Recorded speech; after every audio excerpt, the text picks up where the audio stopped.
জোরে গেলে সময় বাঁচে, আসতে গেলে প্রাণ, আপনি কোনটা চান? বাহ বাহ বাহ। একদিন বাদে আবার ট্রাভেল ব্লগে রওনা দিলাম এখন গোপালপুর বনবিতান, পশ্চিম মেদিনীপুর। প্রায় এখান থেকে দূরত্ব হচ্ছে 140 কিলোমিটার। জঙ্গলমহল। তো আমার সাথে যারা যাচ্ছে তাদের সাথে একটু আলাপ করিয়ে দিই। যাচ্ছে আমার বন্ধু জয়, সোমা, শ্রাবণী, এরা যাচ্ছে। আমার আরো এক বান্ধবীকে তুলবো বালিগঞ্জ ফাঁড়ি থেকে, তারপর তোলার পরে রওনা দেবো। এখান থেকে অ্যাপ্রক্স দূরত্ব প্রায় 140 কিলোমিটার হবে। আমাদের রওনা দেবার কথা ছিল 7:30, যাকে আমারই কারণে অনেক একটু দেরি হয়ে গেল। তো চলুন দেখা যাক কত দূর পৌঁছতে পারি। আজকে ওয়েদারটাও একটু বৃষ্টি বৃষ্টি, ভালোই লাগছে ওয়েদারটা, তবে বেশ গরম লাগছে।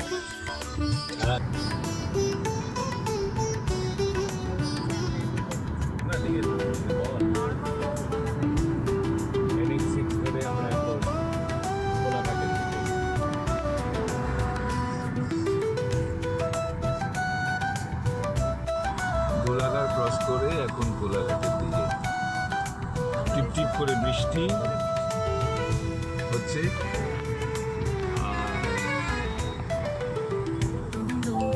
পেছনে জয়ে খুব মনোযোগ দিয়ে গাড়ি চালিয়ে যাচ্ছে, আর সবাই পেছনে। আরেকজন নতুন অতিথি আমাদের সুদীপ্তা।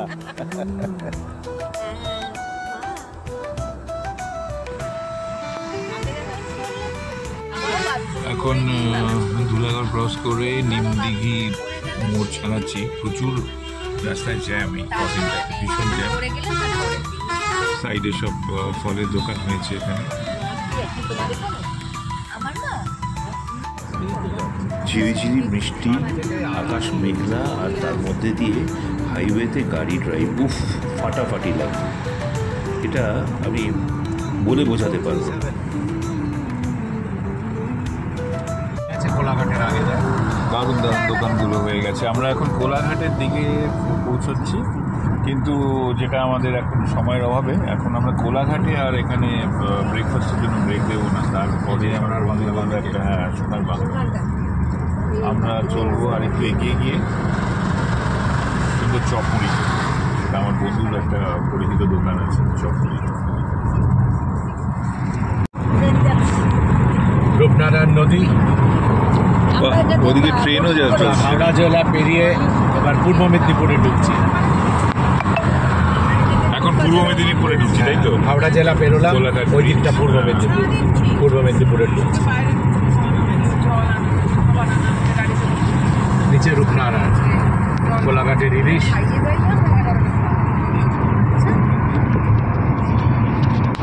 বলো তোমাদের অভিজ্ঞতা, বলো সোমা, বলো প্রথমে। খুব ভালো, দারুণ যাচ্ছি আমরা। ওয়েদারটা বলো। আমার ওয়েদারটা দারুণ লাগছে। আলো ওয়েদার, আবগারি মৌসুম। সুদীপ্তা বল। সুদীপ্তা বলো, সুদীপ্তা এসো। এই কোলাঘাট দিয়ে যাচ্ছি, আমার সেই পুরোনো দিনের কথা মনে পড়ছে। এই রূপনারায়ণ নদীতে নৌকো করে চলেছিলাম, নৌকোয়। সেই নৌকোতে আমিও ছিলাম। চড়েছিলি? আমার সেই অভিজ্ঞতা করার ইচ্ছা। আমিও ছোটবেলায় করেছি। নৌকো বিহার, অনেক কিছু, অনেক মানে ইতিহাস, অনেক গল্প। তো যাই হোক, সেগুলো ওখানে গিয়ে গল্পগুলো হবে হয়তো, জীবন গল্প আর কি। আর দেখি আমরা আপাতত কোলাঘাট থেকে একটু এগিয়ে গিয়ে কোথাও একটা ব্রেকফাস্ট করবো। লালুর চপের দোকান, আলুর চপের দোকান, ঠিক। ধনে পাতার চপ, আলুর চপ, সব আমাদের হাতছানি দিচ্ছে। লঙ্কার চপ, বাবা লঙ্কার চপ। আমি সকালে এই জন্য অ্যান্টাসিড খেয়েছি। আমরা এখন দাঁড়িয়েছি খানিকটা ব্রেকফাস্টের জন্য। দাঁড়িয়েছি এই দেউলিয়া ফুলের বাজারটা ক্রস করে ব্রেকফাস্ট করবার জন্য। এখানে চপের দোকান, যেখানে বাবলুর চপের দোকান। আমরা অ্যাকচুয়ালি খুঁজছিলাম লালুর চপের দোকান, যেটা উল্টো দিকে ঘুরে পড়ে গেছে, কিন্তু লালুর চপের দোকানটা না গিয়ে আমরা এখন এসেছি বাবলুর চপের দোকান। আমাদের দুটো গাড়ি চলছে এখন, এইটা আর ওই ইয়েটা।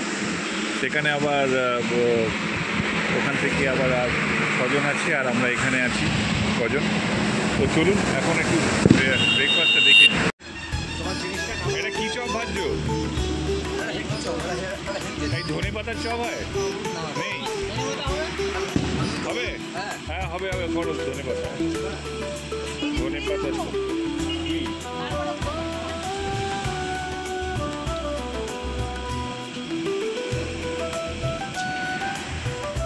চপের সাথে উপরি পাওনা দেবীদির একটা তৈরি করা খাবার। খাবারটার নাম জানি না, কিন্তু দারুণ খেতে।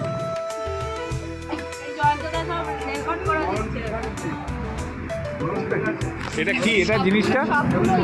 এই দেবীদি, এটা কি জিনিসটা?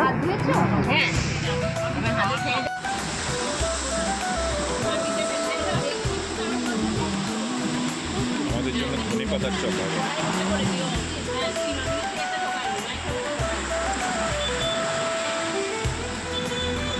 এত সুন্দর যে চপের দোকান আছে এটা আগে জানা ছিল না। আমি যতবারই এখানে এসেছি কোলাঘাটে কিছু লাঞ্চ ব্রেকফাস্ট করে আমরা বেরিয়েছি, কিন্তু আজকে আমার এই বন্ধুর দৌলতে বললো যে চপ মুড়ি খাওয়া হবে। তো এখানে এসে দেখছি এখানে ধনে পাতার চপ, আলুর চপ সব খেলাম।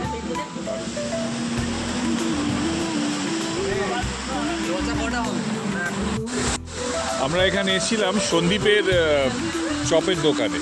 তো চলুন না একটু সন্দীপের সাথে আপনাদের আলাপ করি। বলো সন্দীপ, এই যে হচ্ছে সন্দীপ, বলো কতদিন ধরে এই দোকান করছো? 1.5 বছর। কিরকম কাস্টমার আসে? ভালো। চপগুলো তো দারুণ দারুণ করছো। হ্যাঁ, এই জায়গাটা কি নামটা একটু বলে দাও। দেউলিয়া পারেক। আর উনি যে ভাজেন ওনার তো আমার বাবা। বাহ, ঠিক আছে। চপ মুড়ি দিয়ে ব্রেকফাস্ট করে এবার আবার গাড়িতে উঠে যাবার পালা আমাদের গন্তব্যের দিকে।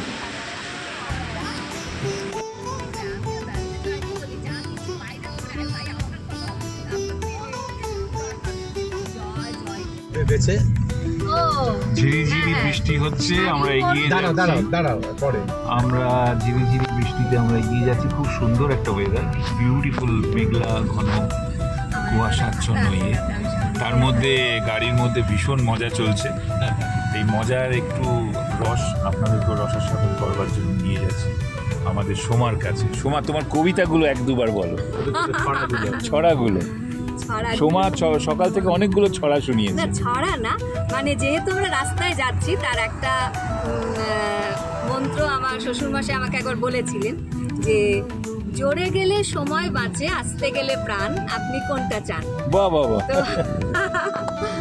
নিশ্চয়ই জোরে যেতে এক এক সময় ভালো লাগে, কিন্তু অবশ্যই সেফটি রুলস মেনে এবং আনন্দ সহযোগে যাত্রা করলে সেটা ভালো লাগে। আর বন্ধুর ব্যাপারটা তোমরা এরকম বলো না, এগুলো কাহাবাত, এগুলো আমাদের বাবা মা বা আমাদের বড়রা এগুলো বলেছেন যে আমরা তো সবসময় সবাইকে ভাবি বন্ধু, পরে ঠকি, দুঃখ পাই।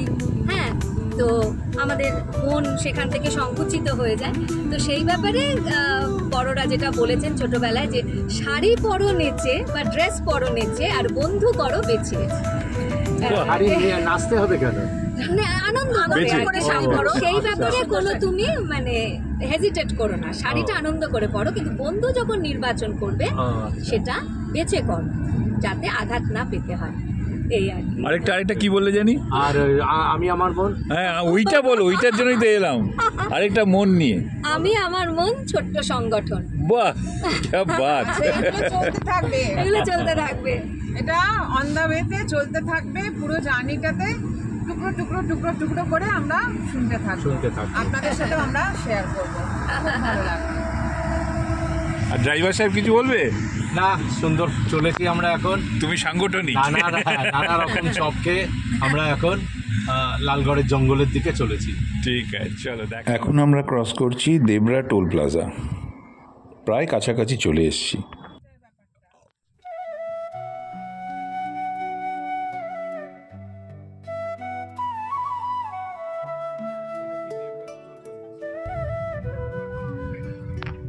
ও আচ্ছা আচ্ছা, ঠিক আছে। সুবিধা দিয়ে তুমি নর্থ বেঙ্গল, পশ্চিম মেদিনীপুর জঙ্গলমহলের জেলা সদর আপনাদের স্বাগত জানাচ্ছে। আমরা কংসাবতী নদীর ওপরে এই সেতু পেরিয়ে মেদিনীপুর শহরে ঢুকছি। মেদিনীপুর শহরের প্রবেশদ্বার, 14ই আগস্ট 2014। তার মানে আমরা এখন অফিসিয়ালি মেদিনীপুর ঢুকছি, তাই তো? ঢুকলাম পশ্চিম মেদিনীপুরের জেলা পশ্চিম সদর। জেলা সদর। শাসককে গুলি করেছে, এরা সব ব্রিটিশ জেলা শাসকদের গুলি করেছে পরপর সব মেদিনীপুরের বিখ্যাত বিপ্লবীরা। ইনি হচ্ছেন, আমি এনাকে দেখেছি বিমল দাশগুপ্ত, যার স্ট্যাচু। আমার ছোটবেলায় উনি বৃদ্ধ ছিলেন, বিমল দাশগুপ্ত। সব জেলা শাসকদের এরা গুলি করে মেরেছে। মেদিনীপুরে সব ব্রিটিশ জেলা শাসকরা আসতেন, তারা আর ফিরতেন না, এখানেই কবর হতো। হ্যাঁ, এত ফেরার ছিল না মেদিনীপুর। মেদিনীপুর শহর ছাড়িয়ে এবার আমরা বাইরের দিকে যাচ্ছি, জঙ্গলের দিকে।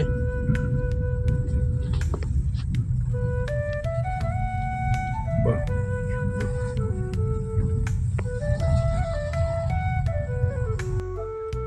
এটা নারাজলের রাজার বাড়ি। হ্যাঁ, নারাজলের রাজার বাড়ি। বাড়িটা পেছন দিকে আছে, বাড়িটা তো দেখাই যাচ্ছে না এখন, এটা নিউ কনস্ট্রাকশনে।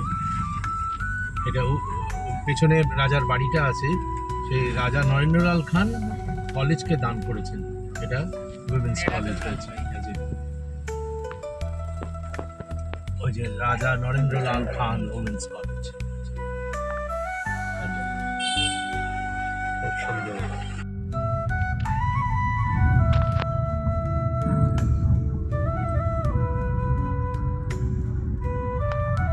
আমার এক দিদি ওদের সাথে একটা ছেলে ছিল ড্রামাতে বা ডান্সে,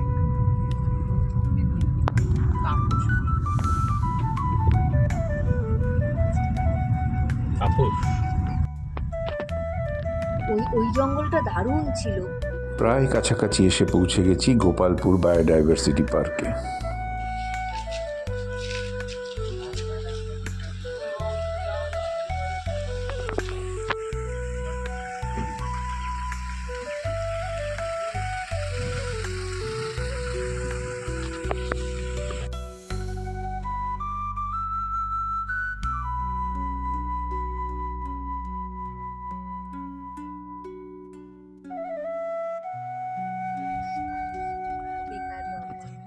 শুরু হয়ে গেল লাল মাটির রাস্তা আর দুপাশে সবুজে ঘেরা জঙ্গল।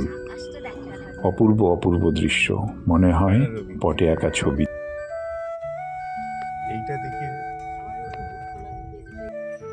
অবশেষে আমাদের গন্তব্যস্থল।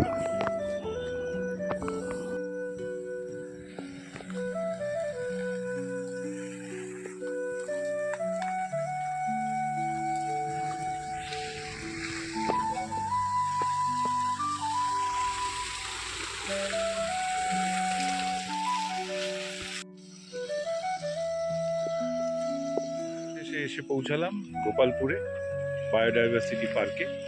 এখন লাগেজগুলো নামিয়ে আমাদের কিছু কিছু কটেজ এদিকে আছে ওদিকে আছে, তো এই কটেজগুলোতে লাগেজগুলো নামানো হচ্ছে। নামিয়ে তারপর আমরা যথারীতি রিফ্রেশমেন্ট হবে। এখন গাড়িগুলো পার্ক করে নিয়ে আগে দেখিনি। খুব সুন্দর জায়গাটা। চারিদিকে সবুজে মোড়া জঙ্গল আর ছোট ছোট সুন্দর বসবার জায়গা। যেমন জঙ্গলে বসে যদি কেউ ছোট্ট আড্ডা মারতে চান, গল্প করতে চান, তার সুন্দর জায়গা। লাল মাটির সেদো গন্ধে মন প্রাণ ভরে যাচ্ছে।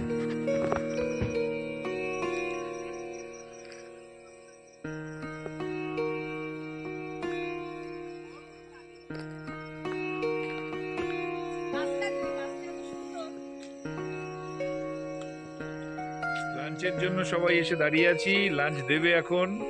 কি কি লাঞ্চে কি কি আইটেম আছে বলে ফেলো। পটল ভাজা, লাউয়ের তরকারি, লাউয়ের বাহ। তরকারি, আর পাবদা মাছ শুনেছি। ডিম ভাজা, হ্যাঁ, ডাল। সুদীপ্তা মাছ খাবে না, ওর জন্য দারুণ, ডিম দারুণ। ভাজা এইসব।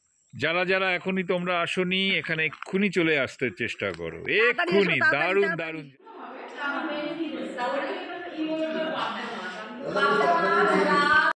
এটা লাঞ্চের ছবি। এরপর মাছ, চাটনি এসব আসছে।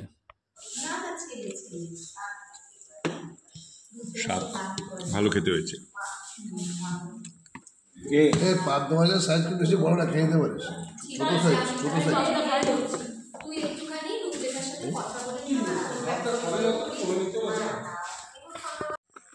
লাঞ্চের পরে এখন একটু চারিদিক দেখতে বেরোলাম। খুব চারিদিক মানে অ্যাবসলিউটলি গ্রিনারিজ, এখানে অ্যাবসলিউটলি গ্রিনারিজ। মানে কি গাছ আছে, গাছের নামগুলো তো জানি না, বাট কি সুন্দর বিউটিফুলি দেখুন পাতাগুলো।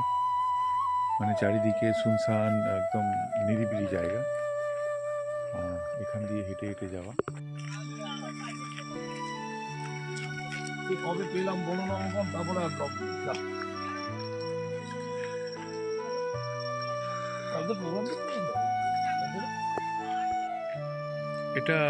এইটা গোপালপুর বায়োডাইভার্সিটি পার্ক। এখানে মোটামুটি 18 একরের ওপর জমির ওপর 5খানা কটেজ আছে, এবং প্রতিটা কটেজে আপনার ডাবল বেডেড রুম আছে, প্লাস একটা তো আমাদের যেটা দিয়েছে সেটা 4 বেডেড।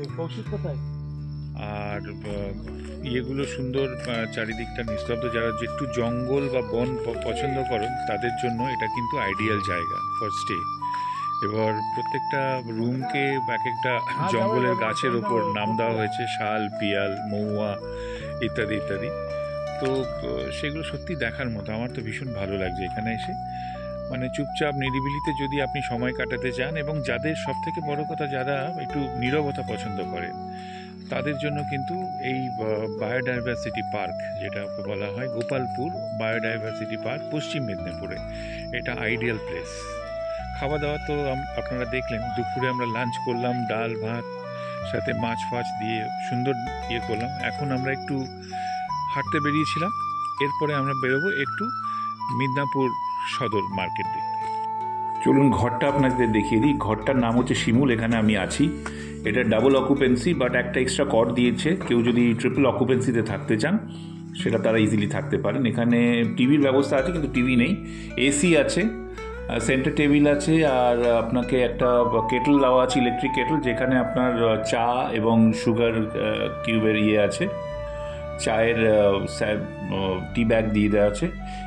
আর এদিকে আপনার একটা ওয়ার্ড্রোব আছে, যেখানে দুটো ব্ল্যাঙ্কেট আছে খুব, আর হ্যাঙ্গার সবই দেওয়া আছে এখানে, যাতে আপনাদের কোনো অসুবিধা না হয়। আর এদিকে বাথরুমটা এবার চলুন দেখিয়ে দিই। খুব সুন্দর পরিষ্কার পরিচ্ছন্ন বাথরুম, কমোড আছে, আর একটা গিজার। দেখো এরা এখানে বেড়াতে অল্প গাছা করতে সন্ধে নামার সাথে সাথেই জয়ের আবদারে এবার মেদিনীপুর সদরে চললাম রবির চপের দোকানে বিখ্যাত মাটন কাটলেট খেতে। দেখুন কীরকম অন্ধকার, ঘুটঘুটে অন্ধকার, আর চারিদিকে কুয়াশাচ্ছন্ন। তো চলুন রবির চপের দোকানে। বিকেলে এসছি, এই জায়গাটা কি নাম? মেদিনীপুর তো?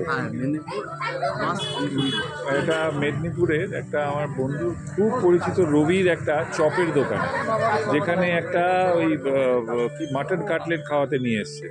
বাবু বাবু বাবু প্রণাম না, প্রণাম না, তুই ভালো করে কাজ কর, সেটাই ভালো কাজ। চল চল বলো। তো চলুন একটু রবির সাথেও আলাপ করি। আর এই হচ্ছে তার দোকান। করা যায়।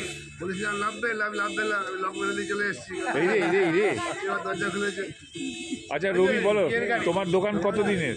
আমার দোকান হল প্রায় 10 বছর। 5-10 বছর। আর তোমার 2 ছেলে ওরাই করছে? বাহ, কি নাম ওদের?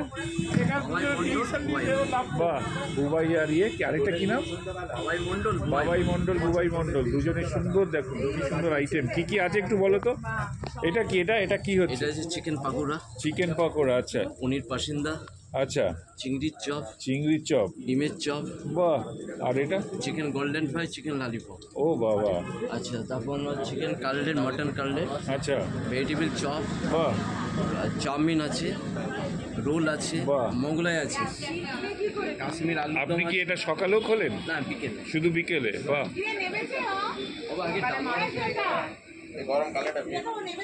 তো চলুন খেতে খেতে কথা হবে রবির দোকানে।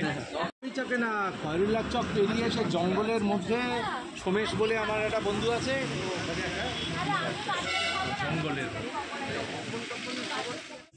এই সেই বিখ্যাত মাটন কাটলেট। সবাই দেখুন কিরকম গোগ গ্রাসে খাচ্ছে। বাবা পনিরটা দিস না। রবির দোকান থেকে মাটন কাটলেট ও আনুষাঙ্গিক তেলে ভাজা খেয়ে এবার আমরা ফিরছি। রাত এখনো 8:30। অবস্থা দেখুন, রাস্তায় পুরো কুয়াশাচ্ছন্ন অবস্থা, লাল মাটির রাস্তার কিচ্ছু বুঝতে পারছি না। সামনে হ্যাজার্ড জ্বালিয়ে সামনে আস্তে আস্তে গাড়ি, কততে 30-এ বোধহয় চলছে গাড়ি, তাও ভয় লাগছে। এসে পৌঁছেছি এবার আস্তে আস্তে ঘরের দিকে। বেশ গা ছমছমে পরিবেশ।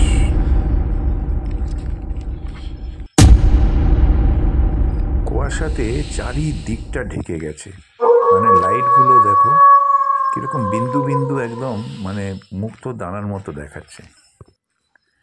চারিদিকে কিচ্ছু দেখতে পাচ্ছি না, মানে জাস্ট 1 মিটারের মধ্যেও কিছু দেখা যাচ্ছে না।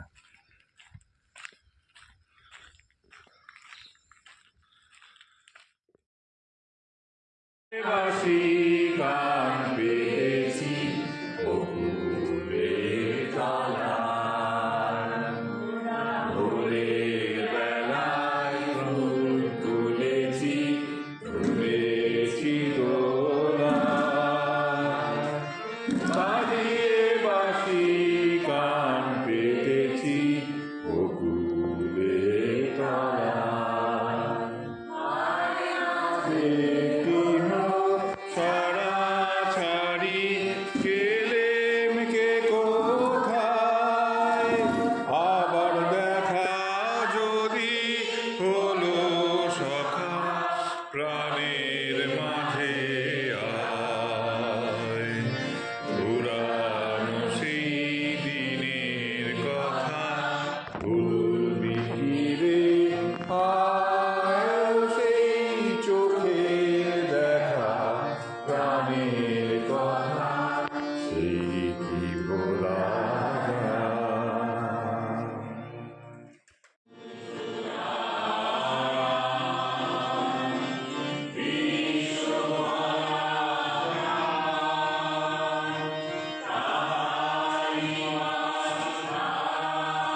তো বটেই।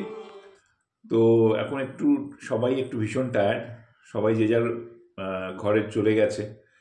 তো আমিও ব্লগটা শেষ করব, আজকে ফার্স্ট দিনের ব্লগটা। আশা করি তোমাদের ভালো লেগেছে। একটু ওয়েট করে যাও, আবার সেকেন্ড এপিসোড নিয়ে আসবো এর মধ্যেই। কালকে আবার আমরা সেকেন্ড এপিসোডের জন্য আমি ব্লগ তৈরি করব, সেটা হচ্ছে যদি কোনো সাইট সিং বা ওগুলো এখনো ডিসাইড করিনি। দেখি সকালে উঠে সব ডিসাইড করবো কোথায় কোথায় যাবো ভাবো। তো টিল নাও এখন শুভরাত্রি জানালাম, সবাই ভালো থাকবে, টাটা।